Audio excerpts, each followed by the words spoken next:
ఈ జగన్ 2లో మాత్రం ఖచ్చితంగా ఎవరైతే పార్టీ కోసం చేసినారో ఈసారి ప్రతి ఒక్కరిని కూడా మర్చిపోకూడదు, డేటాబేస్ క్రియేట్ చేయండి అని చెప్తాను. ఈ డేటాబేస్ ఆధారంగానే రేపొద్దున ప్రతి ఒక్కరికి కూడా గుర్తింపు అనేది ఉంటుందనేది ఈ సందర్భంగా ఖచ్చితంగా తెలియజేస్తాను.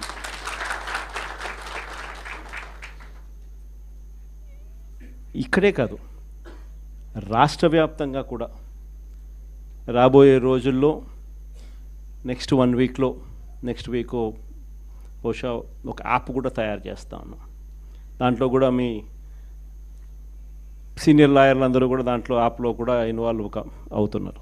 యాప్ తయారీ కార్యక్రమంలో రాష్ట్ర వ్యాప్తంగా వైఎస్ఆర్సీపీ కార్యకర్తకు ఎవరైనా ఎక్కడ అన్యాయం జరిగినా ఆ యాప్ డౌన్లోడ్ చేసుకొని తన పేరు, తనకు ఏమన్యాయం జరిగింది, తనకు ఎవరి వల్ల అన్యాయం జరిగింది, ఆ అధికారి హోదా ఏమిటి, నీకు జరిగిన అన్యాయం ఏమిటి, ఆటోమేటిక్లీ మన డిజిటల్ లైబ్రరీలోకి వచ్చేస్తుంది. ఇక్కడ వచ్చిన తర్వాత రేపొద్దున మనం అధికారంలోకి వచ్చిన తర్వాత వీళ్ళందరి మీద రేపొద్దున జగన్ 2లో ఎవడెవడైతే అన్యాయం చేసినాడు, ఎవడెవడైతే అధికారి తన అధికారాన్ని దుర్వినియోగం చేశాడు, ఎవడెవడైతే అన్యాయంగా మనుషులను చిత్రహింసలు పెట్టారు, వాళ్ళందరినీ కూడా రేపొద్దున చట్టం మీద నిలబడతాం.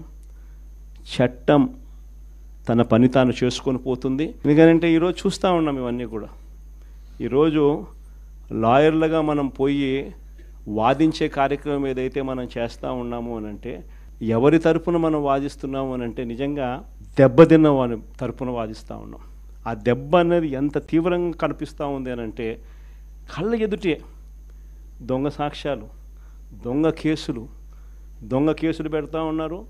అందులో నుంచి దొంగ సాక్ష్యాలు పుడతా ఉన్నాయి. దొంగ సాక్ష్యాల ఆధారంగా మనుషులను తీసుకొని పోయి జైల్లో పెడతా ఉన్నారు. జైల్లో నుంచి ఆ మనిషి బయటకు వచ్చేసరికి ఆ కేసు అయిపోయేసరికి మరో కేసు, కరెక్ట్గా ఆ కేసు అయిపోయే టయానికి మళ్ళీ ఎక్స్టెన్షన్, మళ్ళీ ఆ కేసు అయిపోయేసరికి ఇంకొక కేసు, మళ్ళీ ఎక్స్టెన్షన్. నిజంగా ఈ వ్యవస్థ లేకన్నది మార్పు అనేది రావాలా.